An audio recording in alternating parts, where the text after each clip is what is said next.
이 세상의 모든 죄를 밝히시는 주, 성경에서 그 귀한 찬송하고 찬송하세. 주말도 멀리 또 길을 걷고 갈 때에 악의 뒤를 따라서 깊이 구원하셨도다.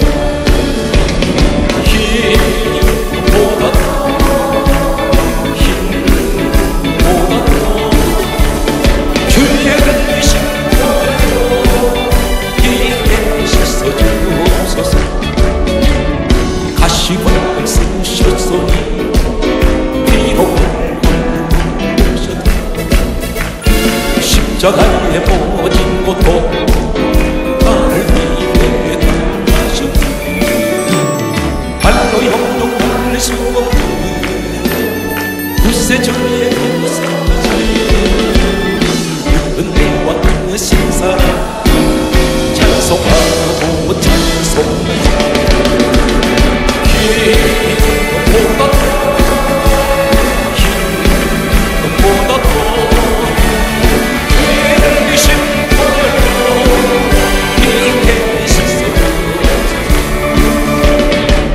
아버지를 멀리 떠나 아버지를 쫓아내 노고같이 죄악으로 죽음같이 내려왔어. 불같은 듯 가지고 씻을 수가 주여 귀한 보배로 곁에 박소서.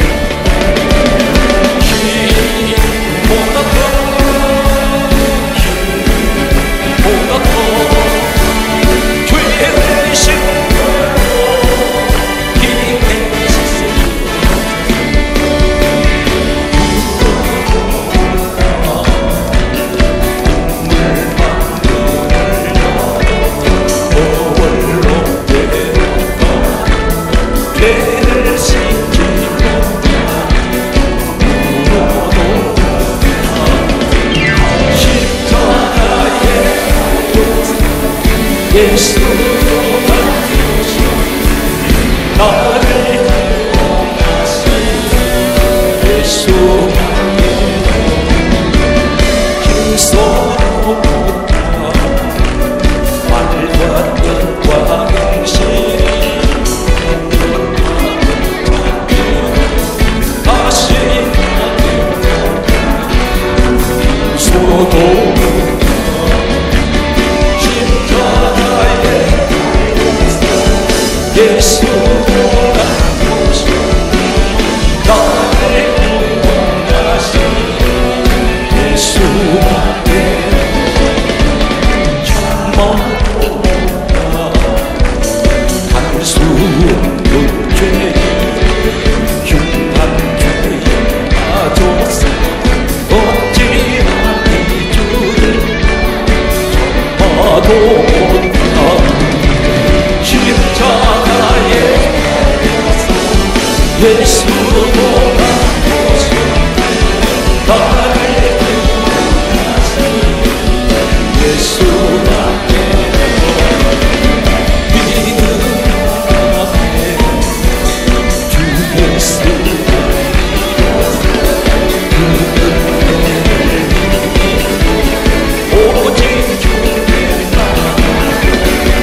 지키며 고겟세마네 늘 기억하게 그 시간에 인도하소서. 이 땅에 우리 예수님 오셨을 때에 가장 먼저 선택한 제자들이 12명이 있었습니다. 12명 제자들을 주님이 직접 찾아가셔서 한 사람 한 사람을 부르시고 택하셨습니다. 이 사람들이 먼저 예수님 앞으로 온 것이 아니라 예수님이 직접 가셔서 전부 각자가 일하고 있는 삶의 터전에서 이제 부르셔서 제자 삼으셨는데 3년에서 3년 6개월 동안 예수님께서 이 제자들을 데리고 다니시면서 우리가 몇 가지를 요약을 하면 물로 포도주 만드시고 그리고 가장 우리가 놀라운 사실은 우리 예수님께서 죽은 나사로 썩어서 냄새 나는데 무덤 밖에서 나사로야 일어나 나오라 말씀하실 때 이 사람의 수족을 동인채로 살아서 걸어 나왔습니다. 이러한 일들을 누가 봤어요? 제자들이 보았습니다. 나병 환자 치료하시는 것도 보았고 또 야이로의 딸이 죽어 있는데 시체가 되었는데 그 손을 잡으셨더니 이 여자가 살아났습니다. 청년 관에다가 손 대셨을 때에 관 속에 누워있던 청년이 살아났습니다. 이 모습을 제자들이 다 보았습니다.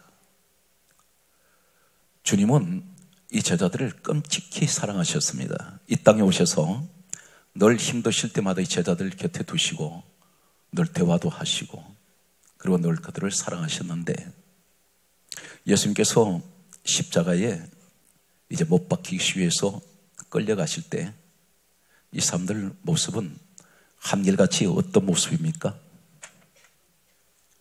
마태복음 26장 56절에 보면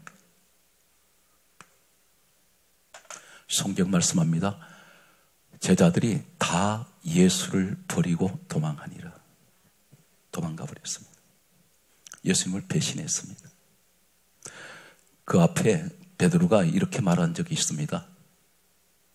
주는 그리스도시요 살아계신 하나님의 아들이십니다. 그렇게 고백했던 베드로, 이 사람은 예수님을 부인하고 저주했습니다. 성경 말씀은 마태복음 26장 72절과 74절을 보면 이 사람이 저주하고 부인하는데 맹세했습니다. 단순하게 부인한 것이 아니라 맹세합니다. 누구 앞에서? 불신자들, 세상 사람들 앞에서. 왜 이렇게 예수님 부인하고 저주하면서 맹세까지 합니까? 자신이 죽을 것 같으니까. 한패라 그러면 같이 십자가에 달려서 죽을지 모른다는 생각에 제자들은 다 도망갔고 제자 중에 가장 아꼈던 수제자라고 하는 베드로, 이 사람은 예수님을 부인하고 저주했는데 성경은 구체적으로 어떤 저주를 했는지는 기록이 없지만 아마 주님을 향해서 삿대질을 하고 별별 욕을 다 했는지 모릅니다. 예수님 면전에 대고 했습니다. 그리고 이 사람은 어떡합니까? 그는 다시 고기 잡으러 떠났습니다. 고향으로 돌아가 버립니다. 제자들은 뿔뿔이 흩어졌습니다.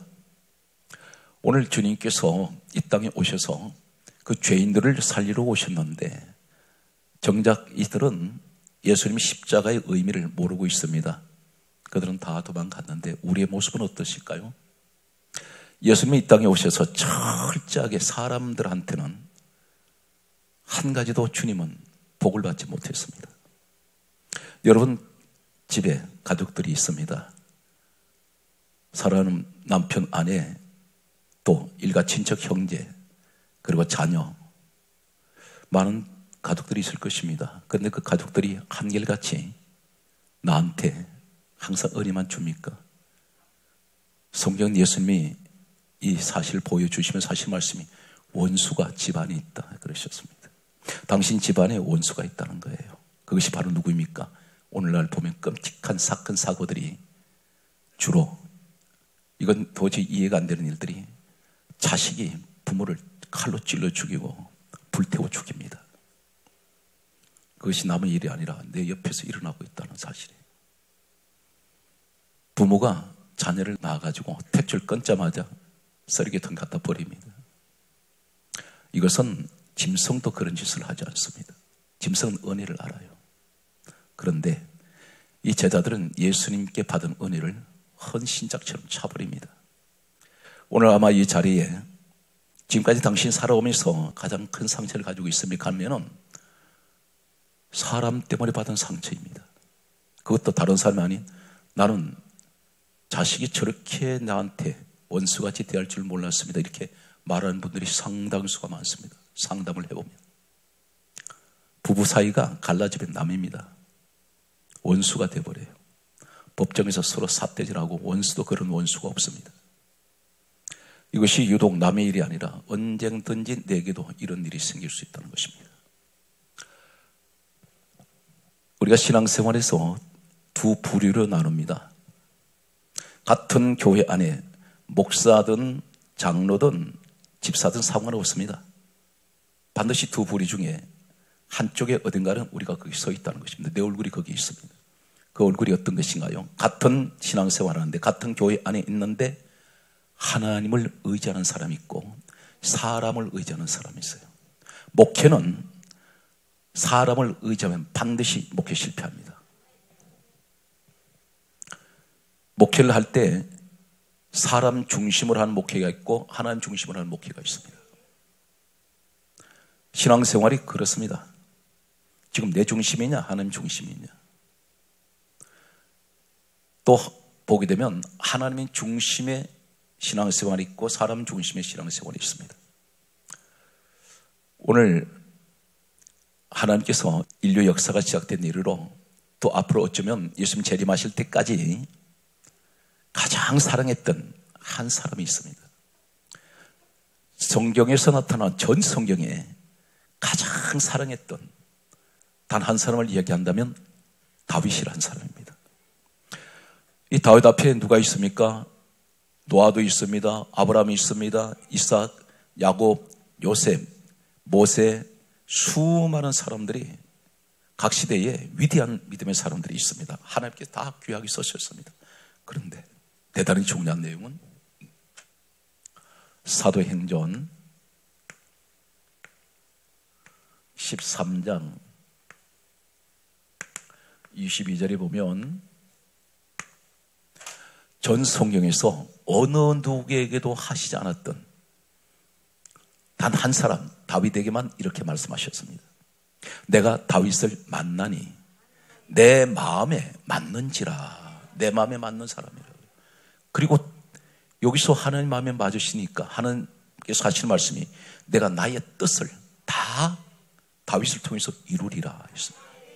이런 사람 없습니다. 노아에게도 그렇게 말씀한 적 없습니다. 아브라함에게도 그렇게 말씀한 적 없습니다. 이삭은 그리고 요셉, 모세에게도 그렇게 말씀하신 적 없습니다. 유일하게 다윗에게만 그렇게 말씀하셨습니다. 그렇다면 이 다윗은 하나님께 아마 인류가 시작된 이후로 가장 큰 축복받은 사람이 다윗이라고 할 수 있습니다. 하나님 뜻을 다 이루신다 했습니다. 그런데 이 사람이 당연히 그러면 하나님께로부터 이렇게 큰 복을 받고 모든 인류 역사에서 가장 하나님이 사랑했던 사람이라면 당연히 사람들한테도 사랑을 받고 사람의 만남에 복이 있어야 될 거 아닙니까? 그런데 이 사람만큼 사람의 복을 못 받는 사람이 없습니다. 철저하게 단 한 사람도 이 다윗을 행복을 가져준 사람이 없었습니다. 그러나 오로지 하나님만 바라볼 수밖에 없었습니다. 오늘 이 시간에 이 말씀을 듣는 사랑하는 성도 여러분 누구를 지금 무엇을 바라보고 계십니까? 아직도 사람을 보고 계신가요? 실패합니다. 언젠가는 실망합니다. 언젠가는 당신 스스로 상처받을 것입니다. 성경은 우리 하나님께서 왜 다윗을 통하여 그리고 예수님의 이 모습을 보여주고 계신지 아십니까? 너도 그렇게 될 수 있다는 것입니다. 그럼 누구를 바라보라고 말씀합니까? 성경 말씀을 보게 되면 히브리서 12장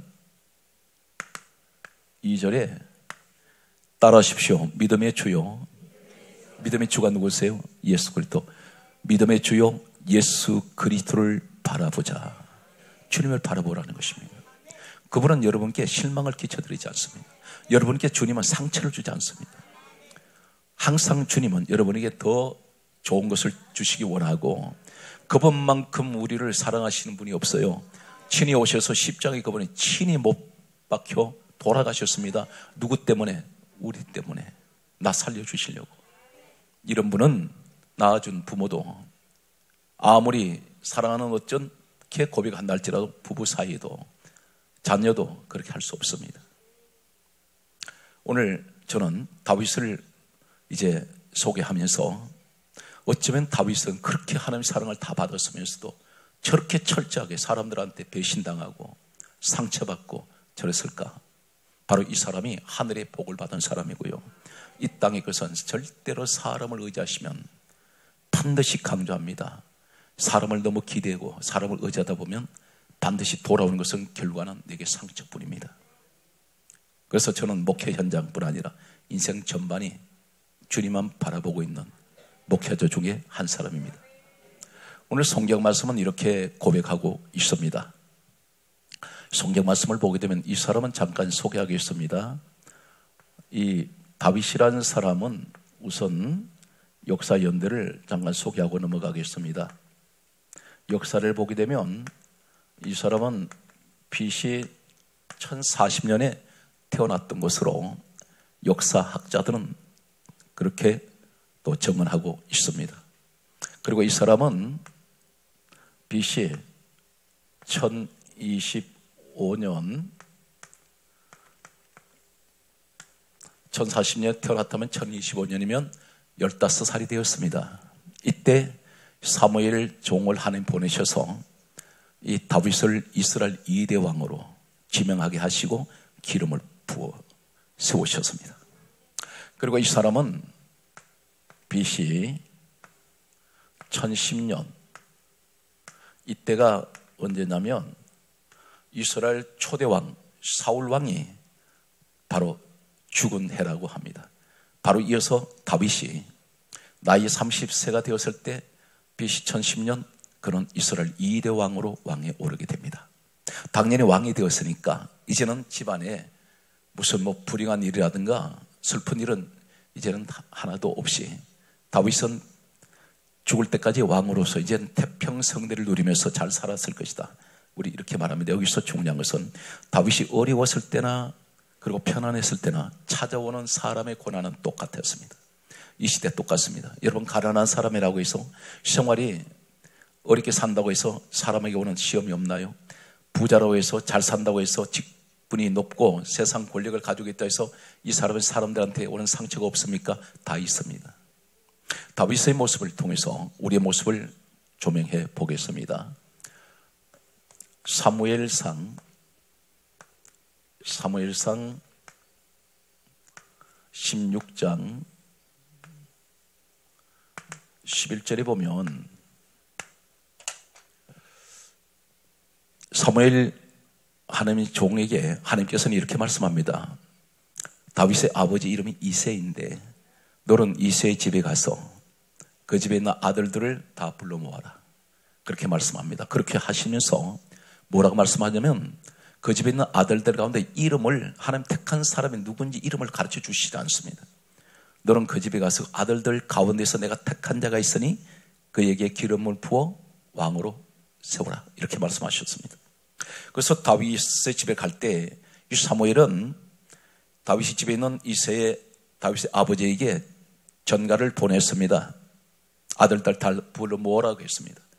그런데 가서 아들들을 다 지나가게 하는데 한 사람같이 하나님께서 아니라고 말씀하셨습니다. 이 사무엘은 적잖이 당황하게 됩니다. 그래서 사무엘상 16장 11절에 보면 사무엘이 다윗의 아버지 이새에게 말합니다. 아들들이 다 여기 있느냐? 이렇게 물었습니다. 그렇게 물었을 때에 다윗의 아버지가 하는 말이 비로소 뭐라고 말하냐면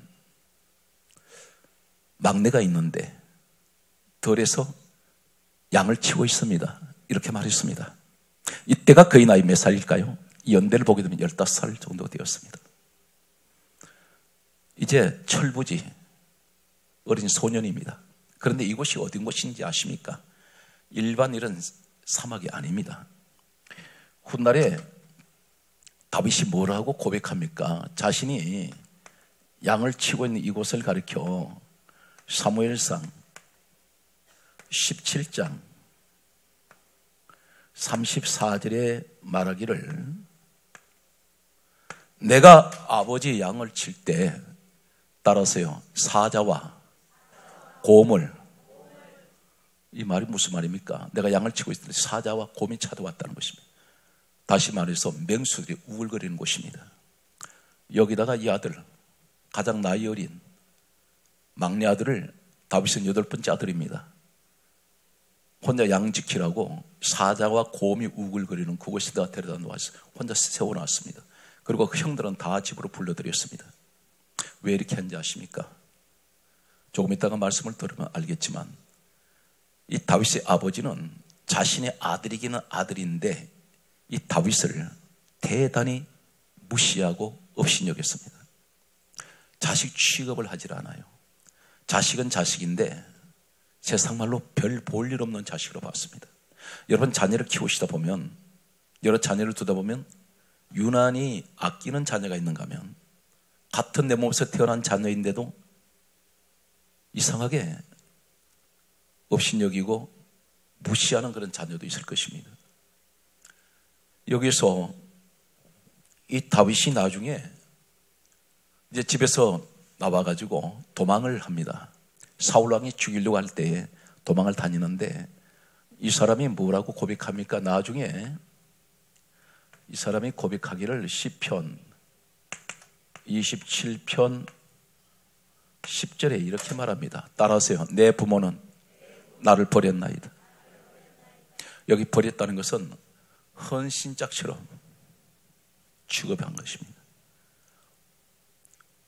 아버지가 여기 부모라 그랬습니다. 아버지 혼자가 아닌 어머니까지도 이 다윗 자식을 무시했습니다.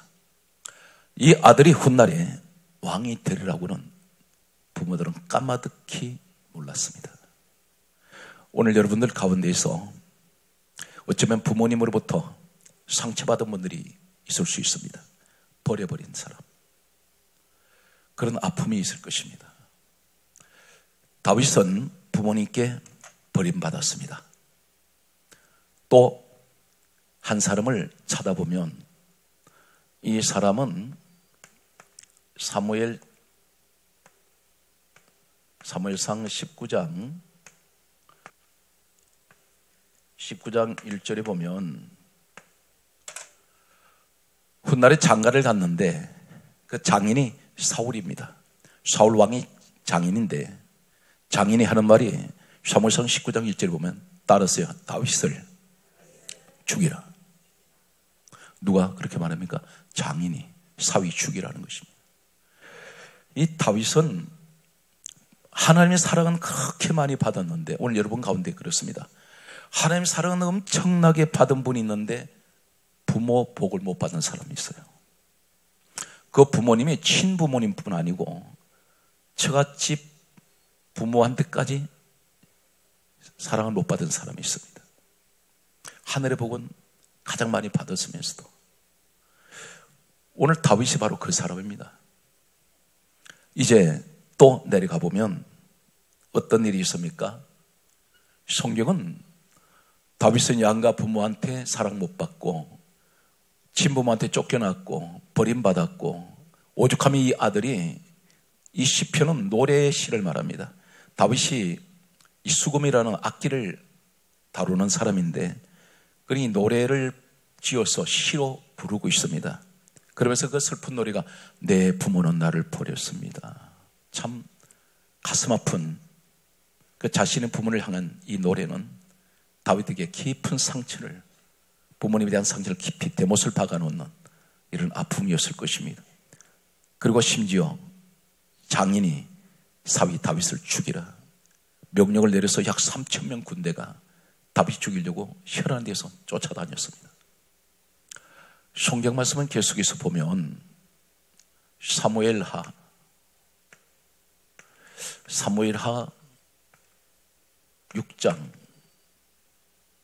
6장 16절에 보면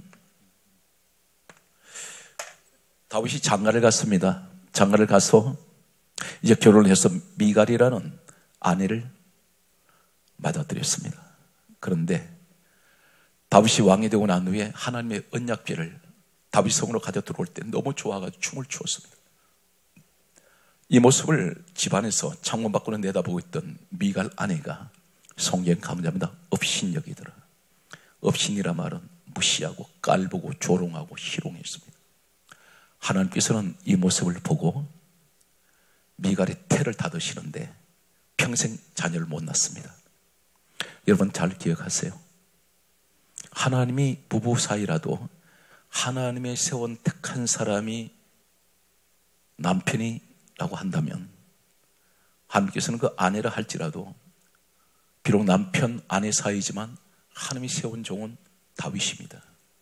그걸 조롱할 때 하나님께서는 아무도 본 적이 없는데 하나님은 보고 계셨어요. 그 미갈의 태를 자손을 주지 않습니다. 여기서 말씀을 보면 다윗은 부모에게 그리고 자신의 아내에게 훗날에는 이 미갈은 가정이 깨집니다. 깨져서 여러분 혹 기억하십니까? 바세바라는 여자를 아내로 맞아들이게 되죠. 그리고 미갈과는 결국은 결혼해도 나중에 갈라져 버립니다. 이 사람 부모에게 아내에게 상처를 받습니다. 사무엘하 말씀을 계속 보면 사무엘하 15장 30절의 말씀을 소개하겠습니다. 사무엘하 15장 30절에는 이 다윗이 여러 아들들을 두었는데 가장 사랑했던 그리고 가장 똑똑하고 가장 자녀들 중에 잘생긴 아들이 하나 있었습니다. 압살롬이라는 아들입니다. 그런데 이 아들이 그렇게 다윗이 사랑했던 아들이었는데 다윗이 왕의 자리에 있을 때 이 아들이 바로 반란을 일으켜서 쿠데타를 일으켜서 압살롬이 아버지를 왕의 자리에서 내쫓았습니다. 사무엘하 15장 30절에 보면 이렇게 기록되어 있습니다. 다윗이 울면서 맨발로 도망갔습니다. 누구한테 쫓겨났어요? 아들한테. 이것이 지금 남의 얘기로 들리십니까? 여러분 가운데 말은 안 해도 내면에 숨겨져 있는 감춰놓은 가족 관계에서 오는 이 상처들이 한두 가지는 다 가지고 있습니다.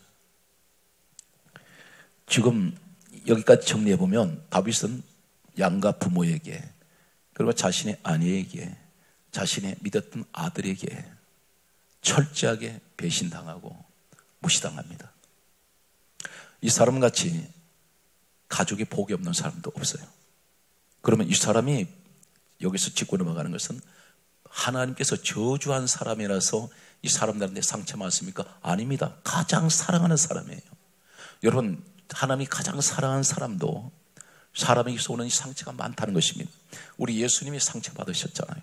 그 제자들이 가장 믿었던 이 지상에서 가장 아꼈던 가장 가까웠던 이 제자들한테 우리 주님은 철저하게 배신당하시고 하나님이 가장 사랑했던 다윗도 보면 다른 사람도 아닌 일가 친척들 이제 잠시 소개되겠습니다만 이곳에서 다윗은 여기서 끝나는 것이 아니에요.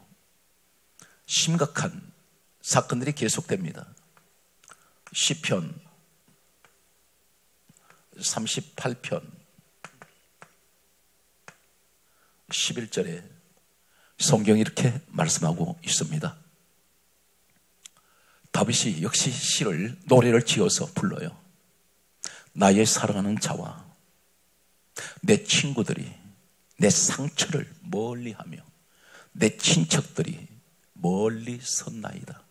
다윗 가까이 오질 않아요. 왜 그렇습니까? 다윗은 쫓기는 도망자예요. 그러다 보니까 사람들이 가까이 하면 피해가 올 것 같아. 그러니까 친구들도 가까이 오질 않고 친구들이 내 상처를 멀리 한다는 말은 다윗의 상처를 보듬어 주질 않습니다. 위로해 주지 않아요. 친척들 멀리 섰다 있습니다. 오히려 이 다윗 가까이 오는 것을 그들은 싫어했어요. 그리고 내 사랑하는 자가 있었다 했습니다. 다윗이 그렇게 사랑했던 사람들이 자신을 멀리합니다. 이것이 다윗을 통해서 보여주신 우리 인생이라는 것입니다. 그래서 여기서 우리가 한 가지 분명하게 짚고 넘어가는 것은, 나 사람한테 상처받았어, 누구한테 상처받았어 얘기하지 마세요. 다윗의 모습을 보면서 그럴 수가 있다. 혼자 삭혀버리세요. 그리고 자신이 치료해야 돼. 빨리 잊혀져야 돼. 그러면서 누구를 통해서 잊혀집니까? 내 마음의 상처는 예수님이 아니면 고칠 수가 없어요. 주님을 만나면 회복돼 버립니다. 여기서 끝난 것이 아닙니다. 시편 69편 8절에 보면, 시편 69편 8절에 다윗에게는 7 형들이 있었습니다.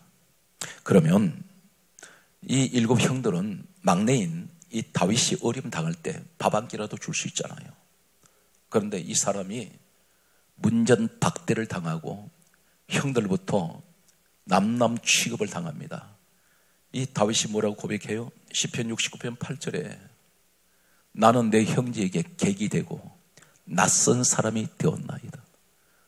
지나치는 길거리 오고 가다가 처음 만난 사람같이 대한다는 거예요. 그것도 7 형들이.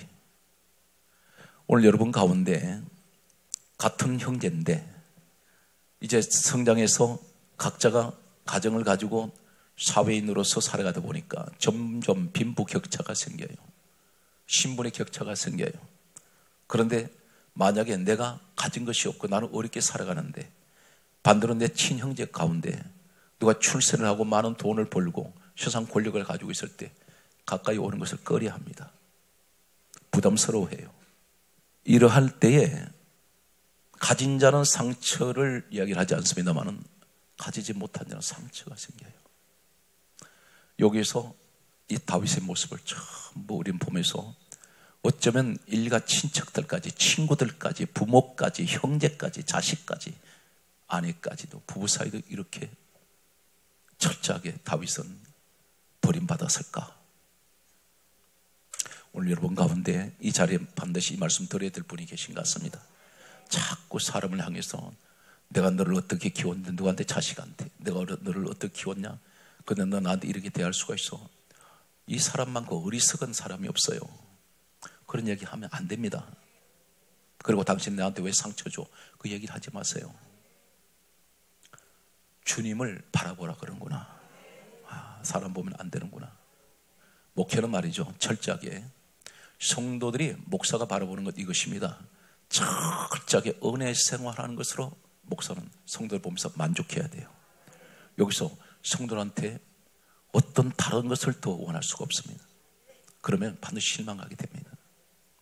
항상 교회를 통해서, 주의 종을 통해서 저분이 은혜 생활 잘하고 믿음이 성장할 때 건강하게 잘 성장해서 하나님 보실 때 든든하게 세울 수 있는 이런 믿음의 자리로 인도해야지, 여기서 사랑관계에서 오는 상처 이런 것을 더 다가가면 때로는 서로 마찬가지입니다.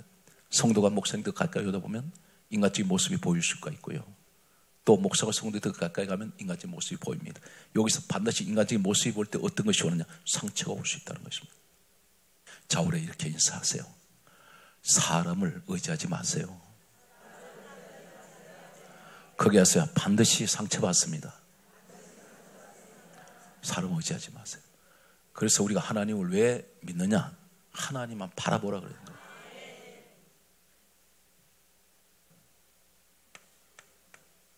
사무엘하 17장 1절에서 2절 말씀을 보면 다윗에게는 신하가 있었습니다. 신하 가운데 아히도벨이라는 신하가 있었어요. 충신 중에 충신입니다. 다윗이 전쟁을 할 때마다 이 사람 머리에서 작전을 짜면 백전백승했어요. 그만큼 아주 전략가고 재력이 뛰어난 사람이에요. 머리가 대단한 사람입니다. 그런데 다윗에게는 절대적으로 오른팔이었습니다. 신하 중에 신하였어요. 그런데 그 아들, 다윗의 아들 압살롬이 반란을 일으켰을 때 어디에 붙어버리냐면, 다윗을 보면 이제 늙었고 압살롬은 이제 한참 젊으니까 이 사람은 무슨 생각이냐면 인간의 생각으로 다윗을 배신해버려요. 그렇게 평생을 따라다녔던 사람이 그렇게 다윗이 잘해줬는데, 그런데 압살롬은 청년한테 붙으면 오랫동안 또 그 자리 지킬 줄 알았던 모양입니다.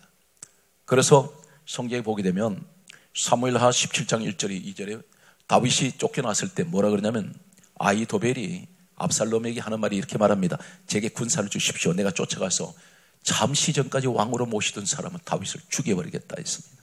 이것이 인간이에요. 여기서 누구를 믿겠습니까? 이것이 꼭 강조하지 않아도 이것이 남의 일인 줄 아세요? 지금 우리 생활 속에 일어나고 있단 말입니다. 성경 말씀은 다윗의 결론이 무엇입니까? 그가 고백할 때에 시편 63편 2절에 이렇게 고백합니다. 크게 따라서요. 내가 성소에서 주를 바라보나이다. 이것이 다윗의 고백이에요. 많은 사람은 자기가 겪었습니다. 결론은 내가 주님 바라보는 밖에 없구나. 어디에서 바라봐야 됩니까? 성소. 그곳이 어딘가요? 오늘 성전이에요. 이곳에 왜 오신지 아십니까? 사람을 의지할 수 없기에, 사람을 따라다니면 상처밖에 없기에 내가 주님만 바라보기 위해서, 그래서 내가 오늘 또 주님 예배 자리에 왔습니다. 우리 신앙 고백이 되시기 바랍니다. 이 다윗은 계속해서 주님만 바라보는 그는 어떤 모습이었을까요? 막연하게 주님을 바라보면 여러분 때때로는 지칩니다. 그런데 계속해서 끊임없이 이 사람의 신앙생활은 주님을 바라볼 때 어떤 신앙생활, 어떤 사람이었을까요? 성경 말씀은 이렇게 기록하고 있습니다. 마태복음 22장 43절 말씀을 보면, 따라서요. 다윗은 성령을 받았습니다. 사랑하는 성도들은 성령을 받으세요. 주님을 제대로 바라보려면 성령을 받아야 돼요. 그래야 이 믿음이 시들지를 않아.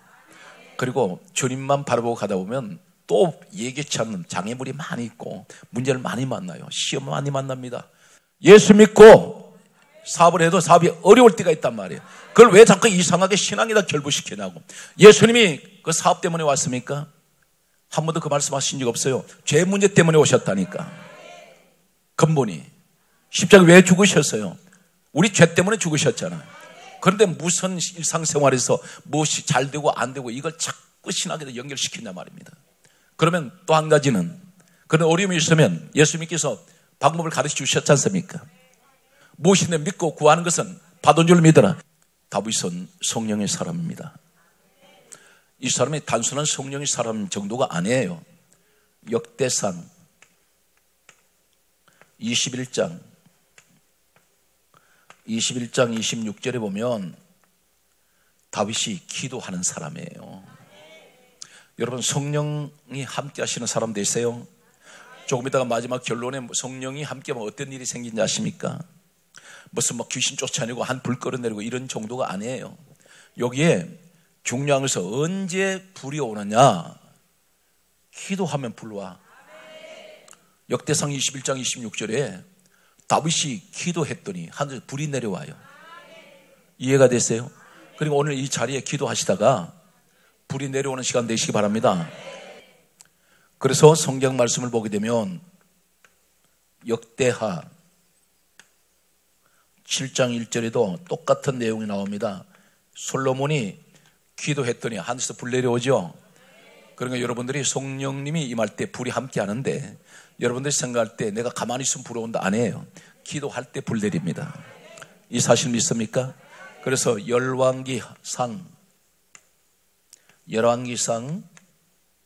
18장 38절에는 반드시, 열왕기상 18장 38절에 엘리야가 갈멜산에 불 내려올 때 앞에 전제가 무엇인지 아십니까? 37절에 엘리야가 기도했어요. 기도할 때 불이 내려오더라고. 이해가 되십니까? 따라서요. 기도하면 불 내려온다. 여기서 엘리야가 말이죠. 잘 보세요. 한 가지 공통점은 다윗도 솔로몬도 엘리야도 똑같이 기도할 때 하나님 불 주세요 기도 안 했어요. 놀라운 사실은 기도에 간절히 잡힐 때에